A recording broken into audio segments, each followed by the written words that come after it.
Bingo Blitz rules. If your bingo has ads in it, That's not a bingo. if it doesn't have the coolest tournaments, mini games, and the most breathtaking design, Nope, not a bingo. if your bingo moment makes you feel so excited that you just want to burst in joy and scream out loud, bingo! Sorry, so you're playing... Bingo Blitz? Now that's a bingo. Go for a world of excitement with Bingo Blitz, the #1 free bingo game. Download Bingo Blitz and play for free. Now that's a bingo. This episode is brought to you by Skinny Pop Popcorn. Perfectly popped, endlessly delicious. Oh, so light and crunchy. Skinny Pop Original Popcorn is the snack you've been searching for. Made with just 3 simple ingredients: popcorn kernels, sunflower oil, and salt. Snacking never felt or tasted so good. Perfectly popped, endlessly delicious. Give yourself permission to snack and pick up Skinny Pop Original Popcorn today.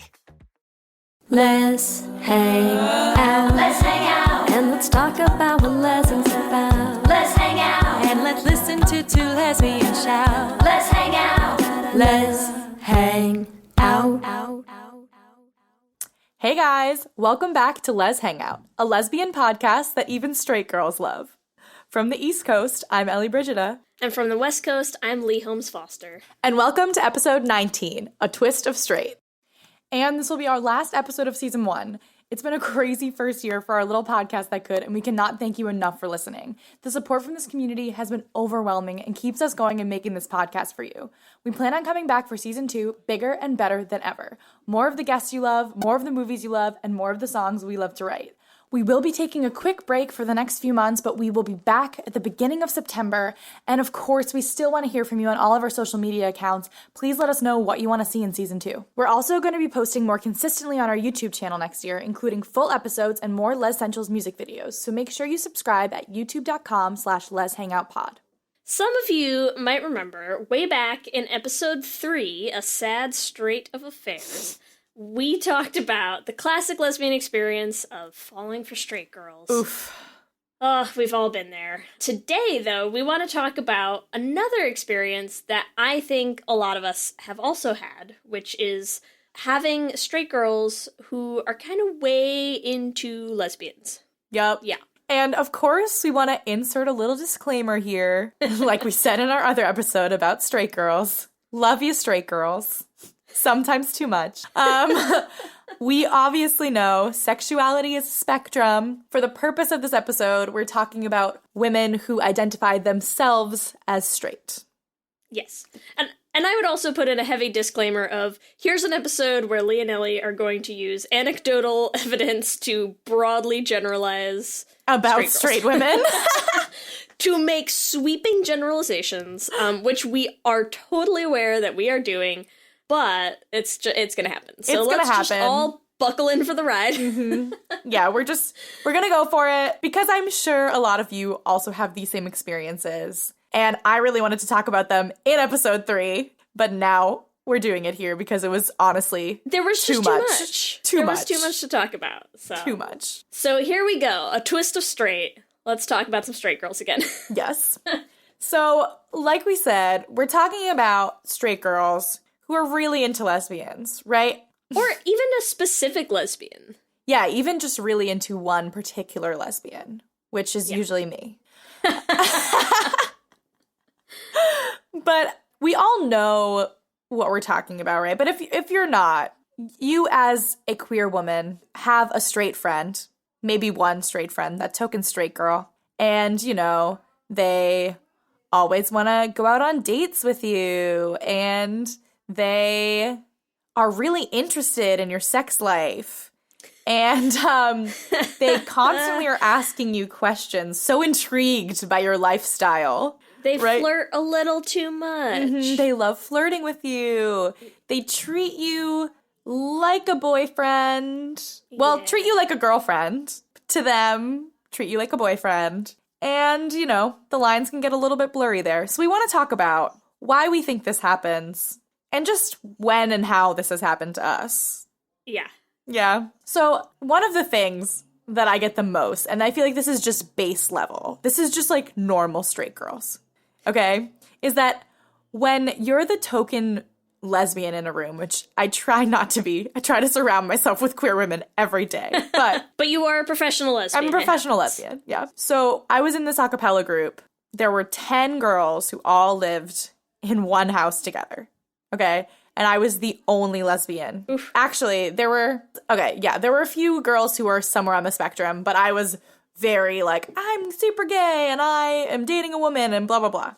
And I feel like when that happens, every single straight girl who's never been able to tell anyone about this one time where they thought they were maybe attracted to a woman, they flock to you and they're like, so I want to talk to you about this thing.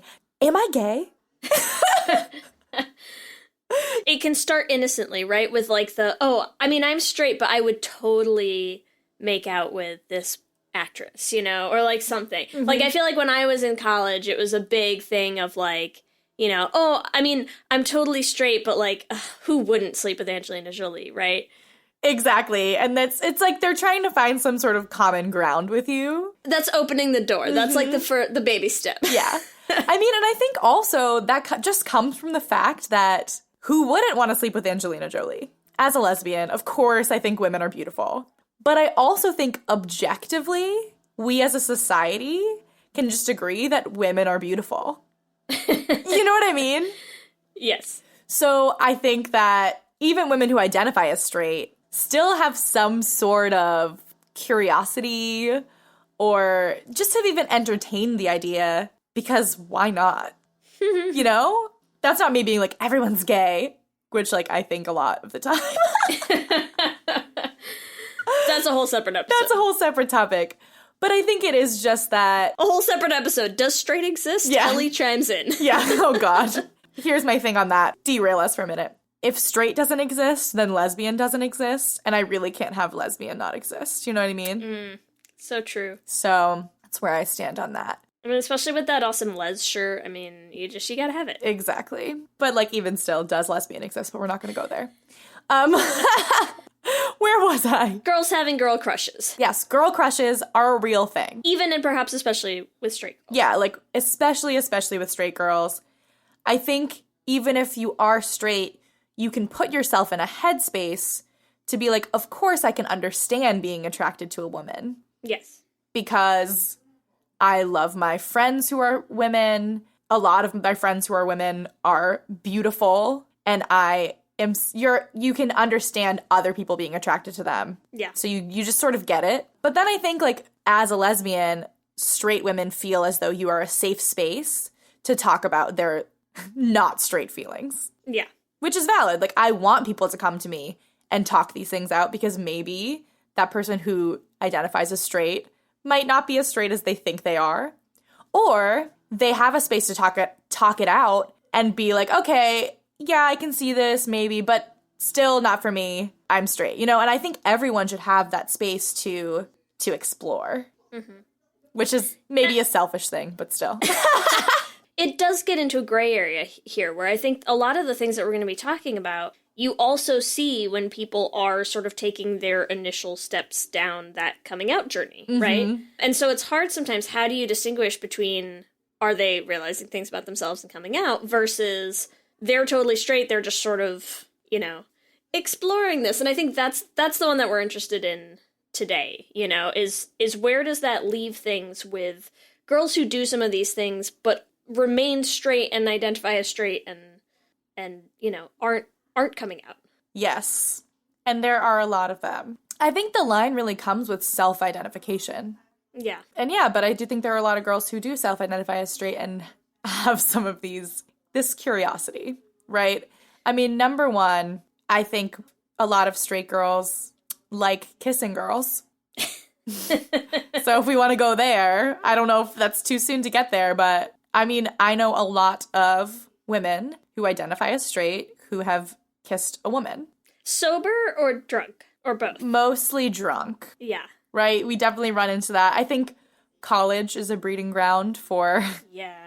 Well, I think in general, the context is important to talk about to a certain extent, right? Because I do think a lot of the experiences, I know that I've had, and I'm sure that you've had based on the, the initial anecdote that you're sharing, I think a lot of this happens in college. I think you see it a lot around that age as well, like college or just out of college. And yeah, I think there's a lot of things. I think there's there's a lot of alcohol. Yes. In college. What we mean is drink responsibly and legally, of course. But there's a lot of alcohol in college. Yep. And there's a lot of parties, and there's a lot of, you know, college being a place where you're supposed to find yourself, and you're supposed to experiment and push boundaries and have experiences, you know, and I think that plays into this, certainly to a large extent. Oh, yeah. And a lot of people want to have that experience where they make out with a girl. And I will say, I feel like we have to talk about in this episode that sometimes that making out with girls is because girls want attention from the male species. Yep. And I hate to say that because, of course, that is, I think, turning into a very small percentage. I think, like, men like to think that women are making out with each other for their enjoyment. However, I have seen straight girls be like, that guy's looking at us. We want drinks. We'll make out if you buy us drinks. That has happened, and I have seen it happen. Yeah. You know, so it's like, I don't want to say that never happens because that's naive.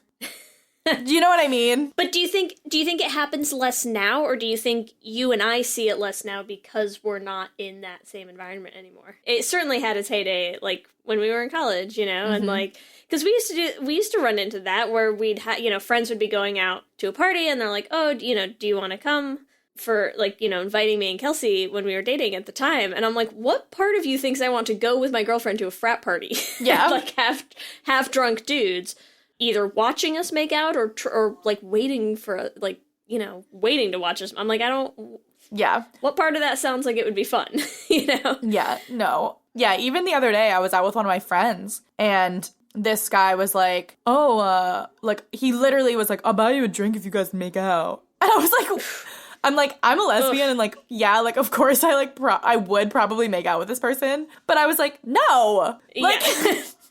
You're like, look, sexually, this is not an imposition. Exactly. I was in like, general. I was like, the principle of it is no. Yeah. I think you said something interesting, though, which is, you know, sometimes you do run into girls doing it because they want attention from dudes, and it will get attention from dudes. Yep. But the other thing is, I think it's important to also talk about straight girls liking the attention that they get from kind of encouraging girls that they know are gay or queer in some way. Oh, you know? yeah. I think everyone wants to be liked. Yes. You know what I mean? It's a nice feeling to have someone have a crush on you. You know what I mean? So it's like, I don't necessarily think it's a super negative thing, but I think it's true. Like, of course they enjoy that somebody has a crush on them or finds them attractive. I have had friends, when I first came out, I remember distinctly one of my friends, Bianca, love ya, Bianca, but I came out to her and she was like, oh, have you ever had a crush on me? Like, excited. Like, she wanted me to have had a crush on her. Yeah. And I was like, no, I haven't had a crush on you. Like, you're my friend. And, like, of course, she's a beautiful girl, but, like, I never thought of her in that way. Like, I just never did. And then she was mad. Yeah. Like, she was like, what do you mean? Like, is there something wrong with me? Like, look at me. Like, you know what I mean? Like, you should have a crush on me. And I'm like, you know this, like... Wait, let me put on a different outfit and we'll ask again. Yeah, I'm like, you know this doesn't make any sense, but, like, you don't actually want me to have a crush on you. And that I think, ooh, damn, that is the crux of it right there. Yeah. Because they want, oh, damn, this is giving me PTSD. But because, like, in college, I made out with a lot of straight girls and, like, consistently. It would be, like, the same girl every weekend to the point where I was like, I like this person. And then I'm like, you're kissing me. And we're going to pretend that stopped in college, Ellie? Is that what we're doing right now? Okay, yeah, it still happened, whatever. It's I'm over it. But either way, and it's like, it can get really confusing, especially as a younger lesbian. I feel like I got to the point where I was like, oh, this is what's happening. Right. They like kissing me. Of course they like kissing me because I'm a good kisser, whatever. But, and they like the attention that they get from me, but they don't really want what I want. Right. You know, like, they don't want a relationship with me. They don't like me in the same way that I like them because they're straight. Yeah. You know? I think it goes back to what you were saying before, too, about, you know, lesbians are a safe space to come and discuss your girl crushes. And I think your lesbian friend is a safe space to get that validation and that attention that you can get from kind of encouraging and pursuing something that you don't really want in the end, you know? But it is a safer space because I think, especially at that age and at that time in our lives, I think a lot of girls, they do know that, let's just throw this out there as another wide sweeping generalization, but like college dudes suck. Yes. College age Yes. dudes are pretty terrible. And so I think that a lot of girls, they have that awareness of realizing like another girl is probably gonna not treat me terribly. You know, like even if she's not into me, even if she's not whatever, like that we tend to, we get it, you know, like we know what it's like to be vulnerable from a female perspective. And so I think they understand, like, you will be more careful with that and you will validate me and tell me I'm beautiful and make me feel good about myself because you know what it's like to need that, you know? Yeah. And it's true. So- I mean, I feel like as a lesbian who was super into straight girls, I would give them a lot of validation. A lot. Yeah. Because I'm like, this is what I would want. And this is what you deserve. Like, you're a beautiful person and blah, blah, blah. You know, all that. And I agree. Like, college dudes suck. And so you have this person that I think you really like as a human being, and you also think is not going to pressure you to do something that you don't want to do ever. Right. Then that's a sweeping generalization as well. All of this is sweeping generalization. At least for me. Yeah. I was the kind of person who was a safe space for straight girls. Like, I cannot believe I'm saying this fucking shit. But it's true. Like, We'll make you a t-shirt. I am a safe space. I am a safe space for straight girls. Make out with me. But, you know, I wasn't going to push them to do anything else. If they wanted to, then, like, I'm here. But I pretty much only made out with them, you know? And I think the other thing is you do, as a lesbian, I think you gain an awareness of the fact that it means something different coming from you than it would from someone else, you know, when you do give that validation. Like, I think it's something that you get very aware of that, you know, if you tell someone that they look nice that day, that you like their outfit, that their hair looks great, like, I think, you know, it gets interpreted slightly differently. Like, oh, yeah. Whether you're into them or not, you know, that like how you say that and how that comes across and how that gets interpreted, I think is different than like if another one of their straight friends was like, oh my God, I love your shirt, you know? It's the lesbian stamp of approval. Yeah. Yeah. Do we get stamps? I want a stamp. Oh my God, let's make a stamp. Yes. Yes! The biggest compliment I will ever give one of my straight friends is, you look so gay today. And every time I tell them, if they know me well, Ellie, oh my God, thank you so much. Like, that's the sweetest thing. Because it is. It's the highest compliment. Like, you look Because you have stamped them. Yeah, I Lesbian stamped approved. them. I'm like, you look like a hot lesbian today. Like, yeah, it's amazing.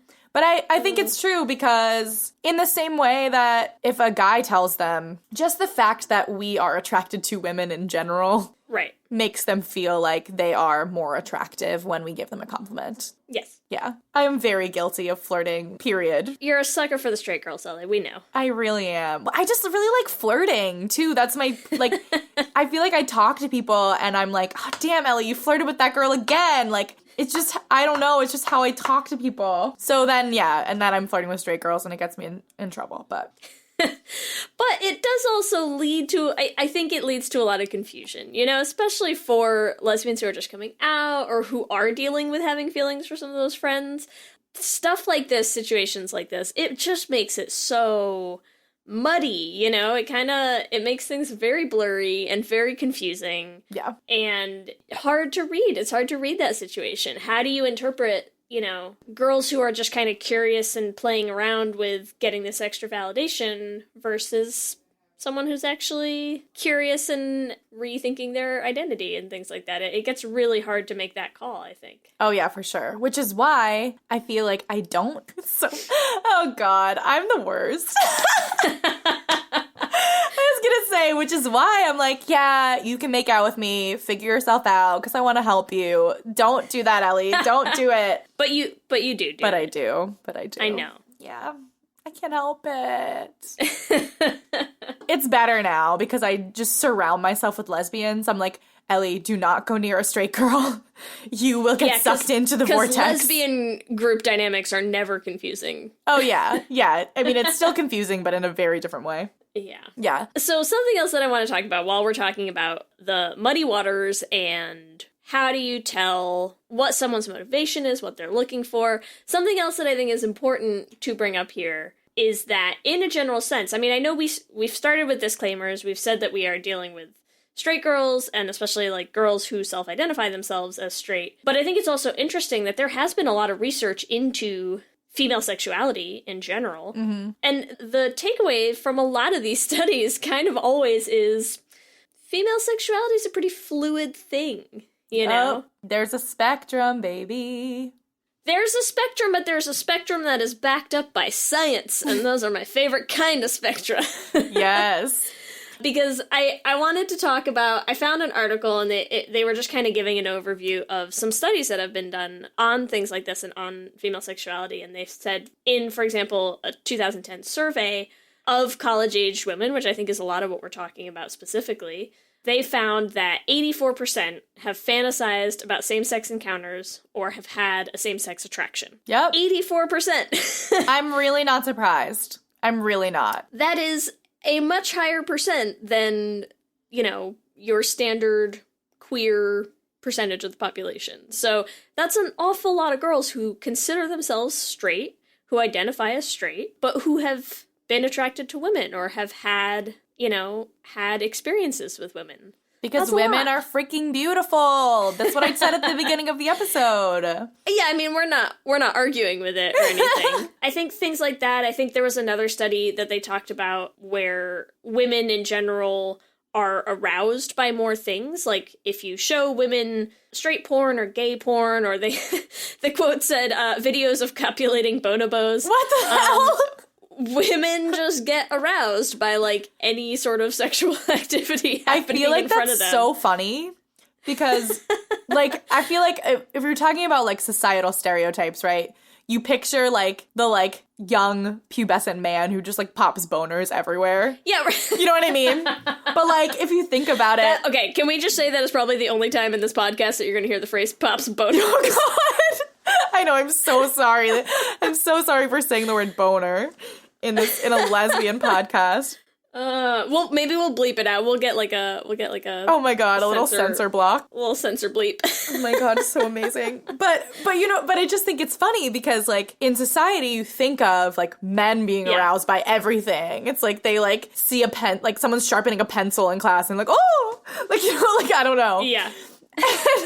But you see this study and women seem to be aroused by everything, which I'm not surprised by either. Yeah. But I just find it really interesting that it's not the picture that we usually get painted by the media. Yeah. It's also, I feel like the other stereotype that I would say that societally that goes against that is, like, it's a very stereotypical, like, guy thing to be like, oh, women, it's, like, so hard, you know, like, they're so complicated to turn on and to get them started, and, like, it's like, you could literally show them a video of, like, monkeys having sex. And they're like, I'm in. I'm like, dude, I think there's something wrong with you. Yeah, right? It's like, maybe you're just doing it wrong. Yeah, I don't know. You need to figure out your partner's body. I think it is worth pointing out that it does seem to be, you know, scientifically supported that male sexuality is a lot more tied to their self-identification in terms of who they're attracted to. Women that is not the case. So in general, we are also just a little more fluid, a little more open. Yeah. And it makes sense to me. Like, so in the study, it said that women were aroused by lesbian porn, right? Yeah. So I sort of want to talk about this because a lot of my straight friends have told me that they enjoy watching lesbian porn far more than straight porn. However, they are still straight, right? Yeah. And I think there's also one of the main reasons I think is that lesbian porn focuses on female pleasure.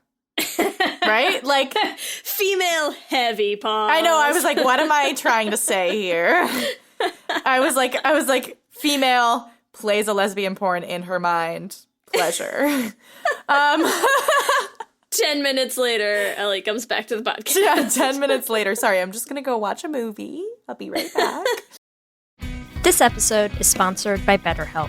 And as we head into Thanksgiving time, I want to start by thanking my wife, Kelsey, who has not only listened to just about every episode of this podcast for 8 seasons now, but who also is the only reason I'm able to make time to record it every week. She takes the kids, gets them dinner, and gets them ready for bed just so that Ellie and I can come on and yell about gay things into each other's faces for an hour. So here's a reminder to send some thanks to the people you're grateful for in your life, including yourself. I've been in therapy for a long time now, and one thing that's so important about therapy is how it teaches you to be more intentional. And being intentional about gratitude and how to show that to the people you appreciate is just one of the many benefits that I've gotten from therapy over the years. If you've been thinking of starting therapy, consider giving BetterHelp a try. I know how hard it can be to find time for regular therapy, and BetterHelp is designed to be flexible and convenient for your schedule. You can fill out a brief questionnaire to get matched with a licensed therapist, and you can switch therapists at any time for no additional charge. If you want to start being more intentional about gratitude in your life, visit betterhelp.com/leshangout today to get 10% off your first month. That's BetterHelp, HELP.com/leshangout. Let's hang out. For many businesses, the holiday season can be both an exciting and stressful time. With so many balls in the air, one thing you definitely want to know you can rely on is how you're selling your products. And with Shopify, you can rest easy knowing it's the home of the #1 checkout on the planet. Nobody does selling better than Shopify. And when it comes to successful brands like Aloe, Allbirds, or Skims, an often overlooked secret is all the things that go on behind the scenes that make selling and, for shoppers, buying simple. For millions of businesses, if you take a peek behind that curtain, you'll see that Shopify is what makes it all possible. Shop Pay boosts conversions up to 50%, so that's more happy customers and way more sales going. It's true all the time, but especially this time of year, your commerce platform better be ready to sell wherever your customers are scrolling or strolling, on the web, in your store, in their feed, and everywhere in between. Businesses that sell more sell on Shopify. Upgrade your business and get the same checkout we use for Realm merch with Shopify. Sign up for your $1 per month trial period at shopify.com/realm, all lowercase. Go to shopify.com/realm to upgrade your selling today. Shopify.com/realm.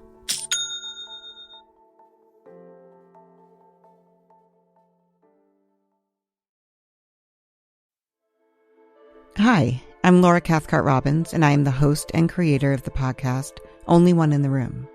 Every week, my co-host Scott Slaughter and I invite you to join us and lose yourself in someone's only one story. The Only One in the Room has a wide variety of guests, from prisoners to abuse survivors to swingers.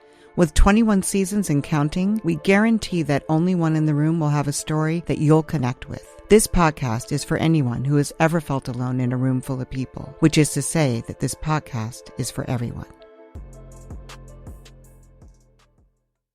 What's up, everyone? It's Noah Daniels. Hey, y'all. I'm JJ. Hey, guys. It's Kat. And we're your hosts of the Real Hauntings podcast, where we bring on guests who share their first-hand encounter ghost stories and supernatural experiences. Now on to the trailer. I've been warned to not tell this story, but I think because of the way it ends, it's okay to tell this story, because some people say that with certain entities, to speak of them or talk about them or in any way portray them as powerful will attract them to other people. The creepiest thing about it to me is a lot of times it would wait for me to notice it.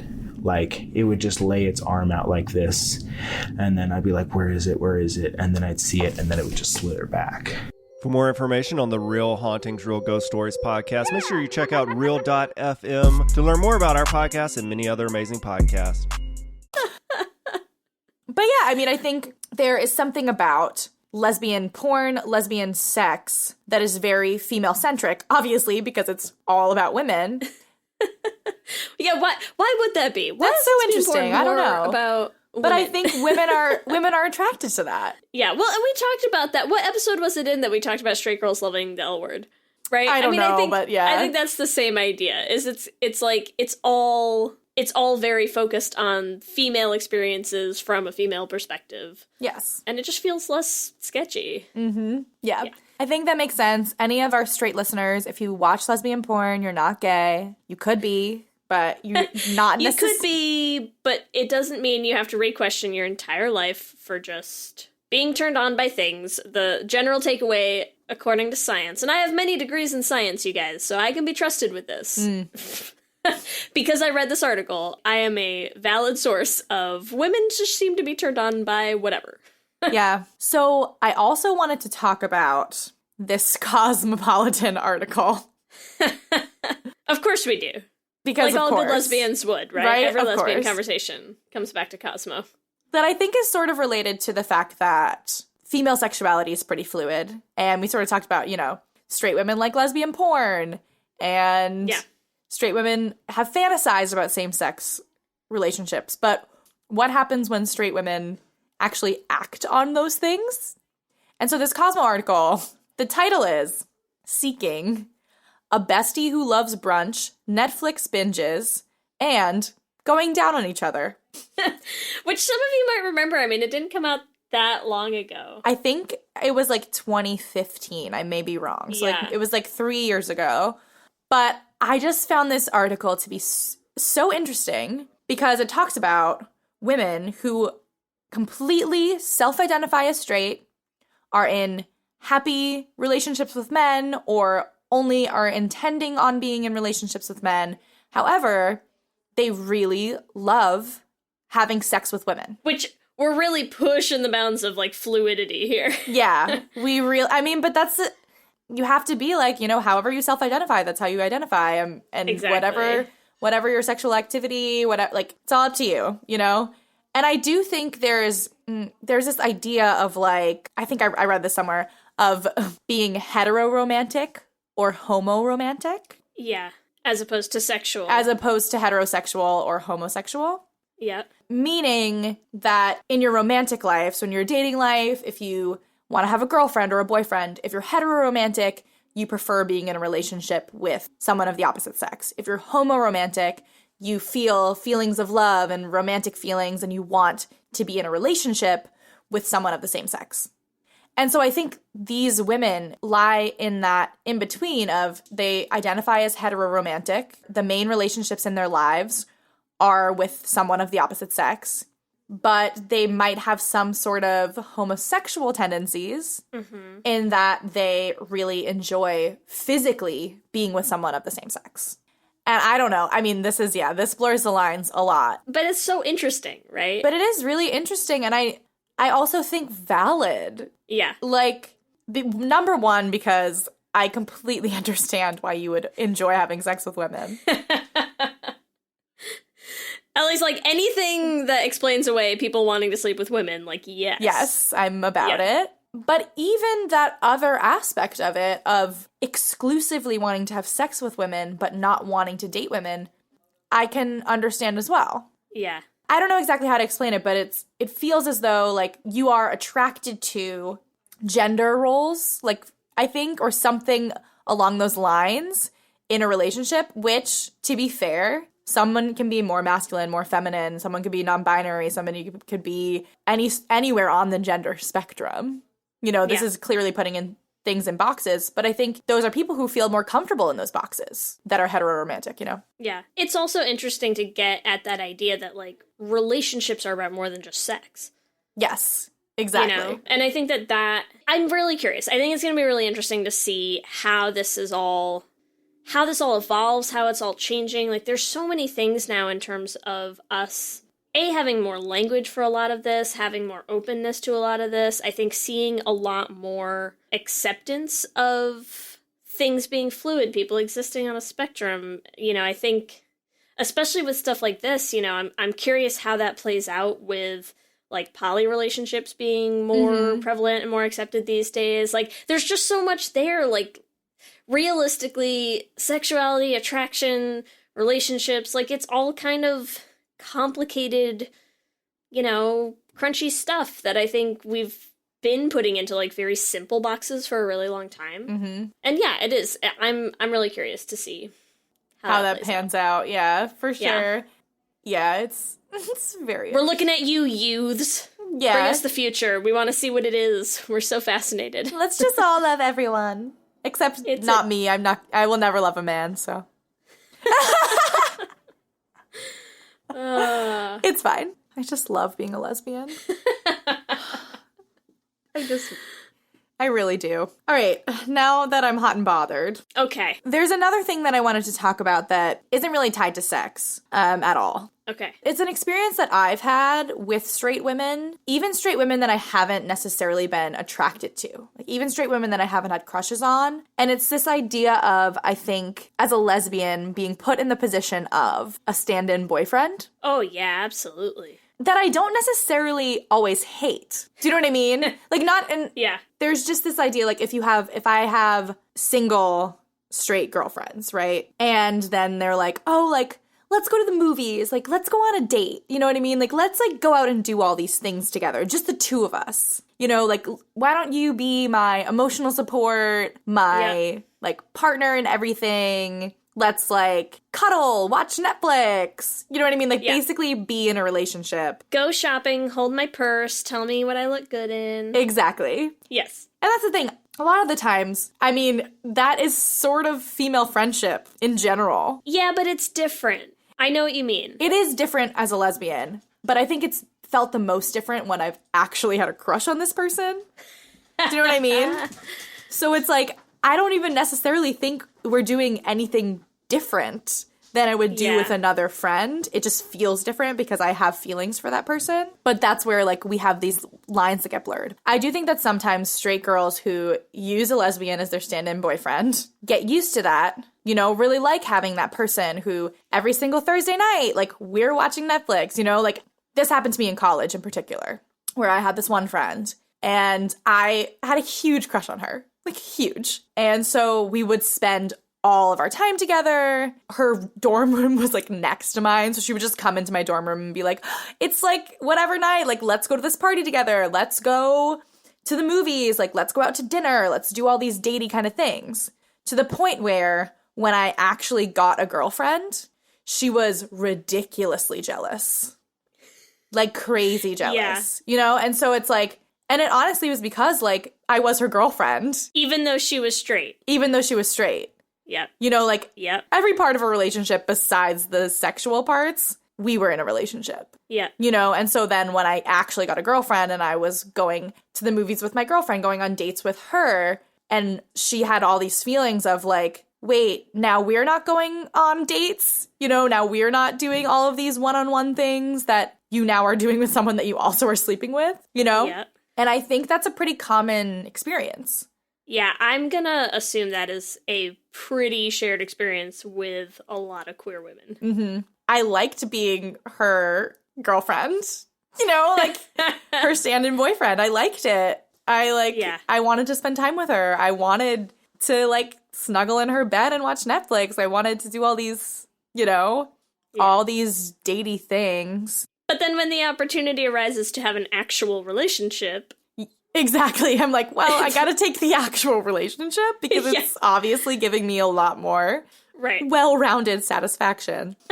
But yeah, I think that's a pretty common thing, and that, like, that particular straight girl, like, really valued my friendship and valued my time.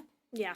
In a way that it was so one-on-one and so all of the time that I couldn't be her stand-in boyfriend and be a girlfriend to someone else. Yeah. Girls who create that situation, I think it's also, you know, we talked about it being a safe space. I think it's also a really one-directional space, you know, because I think that safety of knowing that, like, lesbians aren't going to ask for things that they know you don't want means that they don't have to reciprocate in any way, really. You know, like, they're getting all that attention, they're getting all that validation, and it's requiring nothing of them. Yes. And I think that's why, you know, like, for the lesbian in that situation, when an actual relationship opens up, it's like, oh, you could put all that emotional energy in and get some of it back. Yeah. What a concept.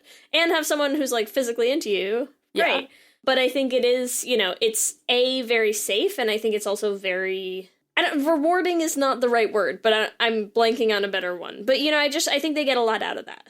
Oh, yeah. They get a lot out of that relationship. And then I do feel like a lot of the times the lesbian in that scenario is left with something that's a little lacking. Yeah. What I was trying to say is I didn't hate it. Do you know what I mean? Because I was getting things out of that relationship. I liked that person a lot as a friend. I really enjoyed spending time with them. But there's always going to be this something that's missing when you want more. Right. And you're giving all of that emotional validation and not necessarily getting it back. Right. Yeah, which I think is a common thing to happen. Like, I've had that happen with even friends who I wasn't attracted to, and I think it was almost an easier scenario because I could step out of it and be like, this is what's happening in this relationship. I am the person that they keep using as their emotional stand-in boyfriend, and I don't really want to be, so I can more easily disconnect from that. Yeah. But yeah, I think that's a pretty common thing that happens. I agree. I would venture to say that we are going to find a lot of people who have had this experience as well. If you've also had the experience, please share with us, because I feel you. I feel you so hard. It's okay. It gets better. Especially if you're in that space now, and dealing with some of those muddy waters. Yeah, we get it. We've been there. We get it. We feel you. And it is so much. It is so much nicer when you have all those things. Yeah. And more. So you'll get there. You'll get there. So something else that we were trying to think about when we were brainstorming for this episode that we thought was interesting is that I feel like this is a very shared experience. I think it's something that's very common for lesbian women, queer women to have gone through. And what we thought was interesting is trying to think of representations of this in the media. We had a harder time coming up with examples of where we think we've seen something like this. A straight girl who identifies as straight, but kind of toes that line or maybe pushes that line in terms of seeking attention or giving attention to a lesbian in her life. So we wanted to talk a little bit about some of the ones that we do think we've seen and maybe quickly touch on why we think it's not something that's seen more commonly. Yeah, well, I think the main thing is that most of the examples that we found are with women who identify as straight but sleep with lesbians. Yeah. That line of, like, the example of me and my friend who definitely had a blurred line of a relationship, but there was never anything physical there. We don't see that very often. Yeah. Because I think that doesn't fit into the tight, neat little boxes that people want things to be in. But we did come up with some, though. So yes, we did come up with So I would say some. the first one, girls who identify as straight but sleep with women. I think the first one that came to mind for me was Morello in Orange is the New Black. It's a little dicey because I don't think that they've explicitly labeled her sexuality. Mm-hmm. But I think if I had to categorize it, I would either say that she identifies as straight or there's some sort of very hetero-romantic thing going on with Morello. I don't see her being in a relationship with a woman, but she's in a situation where she's certainly going to sleep with women and get that validation from women. Oh, yeah. Especially if that woman is Natasha Lyonne, and who can blame her? Yeah, I don't blame her at all. And then I think we actually talked about this in another episode, but there's a movie called Lost and Delirious, which was Piper Perabau's first turn as a lesbian in a film. Piper Perabau's lesbian goddess. Just keep playing lesbians. Yeah. We love it. And I mean, this is the type of story where they're at a boarding school, so they're pretty young. They're in high school. Piper Perabau and her roommate have a sexual relationship, and Piper Perabau's character identifies as a lesbian, and the girl that she's sleeping with is like, I'm into you kind of thing, but I'm still straight. Like, I'm straight. This is kind of a phase, like that kind of a storyline, and then ends up, dating a boy, and Piper Perabau spirals, and it's real rough. But I think that storyline we see pretty often of someone who self-identifies as straight and sleeps with another woman, and then ultimately, in the end of that storyline, ends up being with a man and leaving the lesbian in the dust, which is always real rough for us. Yeah. Yeah. And then another one of my favorites, which I think, this I think is the closest to what we're talking about, which I think is why I freaking loved this show. Okay. And this is Faking It. Yeah. Right? Because you have Amy and Karma, they're best friends, and they're so close, right? They spend all of their time together. And I think Karma definitely has a lot of feelings of jealousy when Amy gets a girlfriend, because Amy and her girlfriend takes all of Amy's attention away from Karma. But Karma was never going to give her what she wanted because Karma identifies as straight. Yep. So there's this whole tug of war of Amy's in love with Karma, Karma's not in love with Amy, but she still wants Amy's attention. And I think that's like the most spot on of what we're talking about here. If anyone has not seen Faking It, please watch it. I just freaking love that show. I wish it was still on. And if you liked Faking It, but you found it a little frustrating, that, you know, there is sort of that unresolved tension there. There's also a great book that's very similar storyline, but, you know, spoiler, does have a happy ending, and it's called Dating Sarah Cooper by Sierra Malley, and that's also great. You should check that out. There's also a new recent movie that I think deals with this pretty well, and that's Almost Adults. Mm-hmm. Starring some of your favorites, Natasha Negavanlis and Elise Bauman. You might know them. You might have heard of them. You may have heard of them. And unfortunately, in the movie, they play best friends, so there's no kissing. Not of each other. Of each other, yeah. But I think you have a super similar situation here where Elise Bauman's character comes out and ends up not being the emotional support that Natasha Negavanlis has always expected from her, because now she has a girlfriend, she's dealing with some lesbian feelings, she's trying to figure herself out, and she's not being the stand-in boyfriend that Natasha has always expected her to be. And I think it's great because they really do a good job, I think, of presenting that tension. There's a lot, when you watch the movie, there's a huge feeling of like, will they, won't they, like, are they getting together? Is Natasha's character into her? You know, that like, you almost can't really tell. That's sort of where the movie ends, is her character is straight. She's not into Elise's character that way, you know? But I think that it does a really good job of portraying that experience. Mm-hmm. Another one that we hadn't talked about before, but that I also thought of, that I think it's an interesting one to put in here because it's going to bring up a lot of other things that we don't really have time to get into too much. But that I thought was really interesting is in the L Word, Kit and Ivan, the drag king. Yes. We haven't really gotten into a lot of the gender dynamics of a lot of this in terms of, you know, we're kind of painting everything with a broad brush, I think, and so we're just painting lesbians and straight girls as like, there's one thing, all lesbians are the same, which we know is not the case. But I think that's a really interesting one too, of Kit having these feelings that she's not quite sure what to do with, because she's sort of really into Ivan as Ivan, you know, but Ivan, I mean, and again, this is my understanding of how the show presented this, I believe, is Ivan is a lesbian who dresses as a man and performs as a man, but they don't explicitly characterize the character as trans. Mm-hmm. She's very much presented as a female drag king. And so I think that's a really interesting thing, too, of it kind of toes that line, and it's confusing for Kit as a straight woman.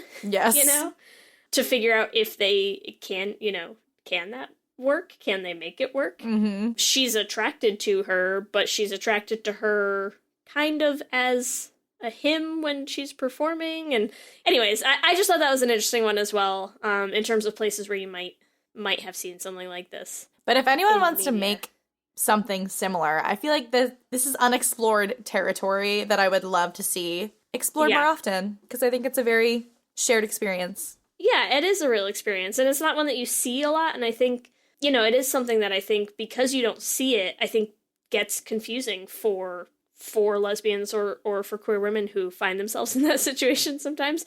You haven't seen it, you don't know that this is a thing that can be happening, you know, and so you're stuck with that, like, is she just starting to come out? Is she questioning only everything? thing you see is, okay, well, clearly she's gonna turn gay. Exactly. Turn gay, quote unquote, like, whatever. You know? Yeah. But yeah. So anyways. In conclusion, straight girls love lesbians. Sometimes a little too much. A little too much. It's okay, ladies. We love you too. Also a little too much. Let's all be Some friends. of us. Ellie. I'm sorry. I'm over it. Speaking of Ellie, are you ready for some Q and Gay? Yes, Q and Gay. Okay, let's do it. Let's take it away. Q and Gay. Q and Gay. Question 1. Have you ever had a straight girl who was way too into you? Yup. Yeah. I think we've covered that. Yes, for sure. Question 2. Why do you think that situation happened? Do you think she was more interested in experimentation, or do you think she just liked the attention? Attention. Yeah. Yeah, it's okay. That's okay. Everyone likes attention. Right? Now and then. Yeah. Okay, what's worse? So this is our throwback again to episode 3 of being too into straight girls. So what do you think is worse? Being too into a straight girl or having a straight girl be too into you? Oh, God. Being too into a straight girl's way worse. Get me out of here. Okay. Question 4. Have you played the stand-in boyfriend? Yes. Yeah, all day, every day. We've all been there. Question 5. Do you think that this is more correlated to age, correlated to environment, or correlated to relationship status? Ooh, I feel like it's interestingly relationship status. Weird. Which is not something we talked about, but I think it's interesting. It's a lot of things. This is too complicated to answer, but I do feel like I've felt it so much more with single straight girls. Because, yeah. They might need that attention a little more? Yeah, a little bit. Okay. Question 6, last question. Do you think sexuality is becoming more fluid over time? Yes, for sure. Me too. Agreed, and I love it. Great questions. And remember, you can give us your own answers to this episode's Q and Gay questions on our Twitter at Let's Hang Out Pod. You can also find us on Instagram and on Facebook at Let's Hang Out Pod. Or you can email us at letshangoutpod@gmail.com. You could also check out our website at letshangoutpod.com. And if you like the podcast and you want to support us, you can listen on Radio Public at bit.ly/leslisten. We get paid listens every time you listen on that app. And it's totally free. Yeah, it is. For Season 2, we'll be doing another Patreon campaign to make it to our third goal of $500 per month. We're now about halfway there, and we want to say a huge thank you to all of the patrons who have supported us for Season 1. If you become a new patron before we launch Season 2 in September, you'll be entered into a drawing to answer our Q and Gay on air with us. Kayla got to do this in our first season for our Should Have Been Gay, A League of Their Own, and we had so much fun talking to her. Yet again, thank you so much to our Season 1 patrons, and we hope to see a lot of new ones for Season 2. And you can find our Patreon page at patreon.com/leshangout. Also, if you want to rock some awesome Les Hangout merch, you can go to bit.ly/lesshop. Woohoo! So if you need some new shirts for Pride Month, maybe check out our store. We are also now officially up on Spotify, so you can follow us and listen there to help other people on Spotify find our show. And we just made the iTunes Top 200 in Society and Culture thanks to your subscriptions, ratings, and reviews. So make sure to rate us, review us, and subscribe to the podcast on iTunes if that's where you listen to help new people find the show. Also, all of our Les Essential songs will be up on Spotify and iTunes soon, so keep an eye out for that. And you can find us individually. If you want to find me, I am on Twitter and Instagram at LSHFoster. And if you want to find me, I'm at Ellie Brigida on Twitter and Instagram. And with that, I'm Ellie. And I'm Lee. And let's hang out again soon. Let's hang out.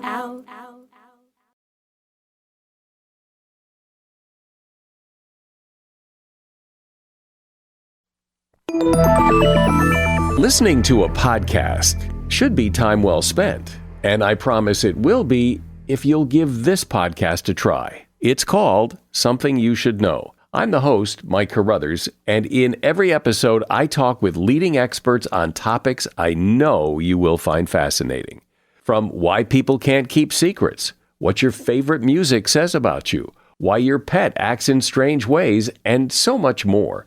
Something You Should Know is designed to give you information you can use in your life and give you great intel that you can share with others. I'm told it's a binge-worthy podcast.